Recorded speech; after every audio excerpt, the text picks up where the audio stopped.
Hi, I'm Weston. I love talking about the Astros, and I'm here to talk about Game 49 of the regular season, where the Astros lose 4-0 to the Milwaukee Brewers and drop the final game of the three-game set, thereby losing the series because they also scored no runs yesterday. I have a banquet that I need to leave for in, 30 minutes, so this is going to be a very quick video, and there's nothing to talk about with this game.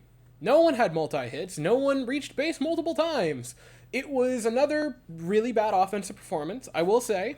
In defense of Brandon Belak, I thought he was fine. He got overextended. He shouldn't have pitched a seventh inning or tried to pitch a seventh inning. It should have been the bullpen. But on that note, I understand why Dusty tried to get another inning of work out of him, because the offense wasn't doing anything, and so why waste valuable bullpen arms when you might not have to, if you could nurse another inning out of him.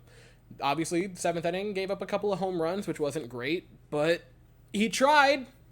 If you look at the if you look at Brandon Belak as the reason of why anything bad happened today, you're just missing the point of it entirely. Now, he was fine. Again, you got to win games where your eighth starting pitcher does that well, but c'est la vie.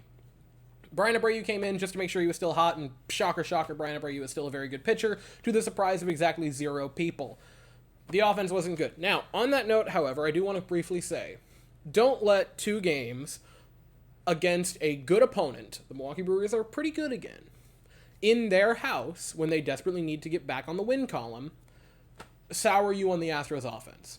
They have been very good. They won 11 out of 12.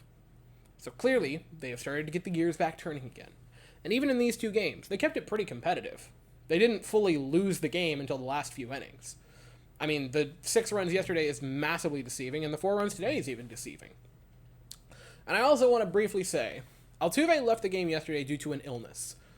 Possibly the runs, I know that's a lot of fun to say on camera, or a flu, a cold, something to that extent. I think it's very possible. We all know the locker room is very congenial. They all get along very well. They mingle a lot. I think it's very possible that if one player has a cold, a lot of them do. And so perhaps, and this is just a theory that I am venturing, there's nothing to support this, I'm just saying what I think, possibly if Altuve is feeling a little bit under the weather, the rest of the offense might be feeling under the weather. Hopefully, on Friday, when they're in Oakland, they're all feeling back in tip-top shape, and they get back in the win column, which leads me to that. They're back at it Friday night, 9:40 Eastern. God help us, we're playing in Oakland. And also, God help the 7 A's fans that will be in attendance as the Astros hopefully pummel them and get back in the win column and, actually score runs, because they didn't score any runs for the past 2 days. Neither team has announced a starter. I will be here afterwards to talk about it, but as for right now, that's all I have to say. So if you enjoyed the video, please consider to like and subscribe. Thank you all so very much for watching. I hope you all have an absolutely fantastic day, and as always, go Stros.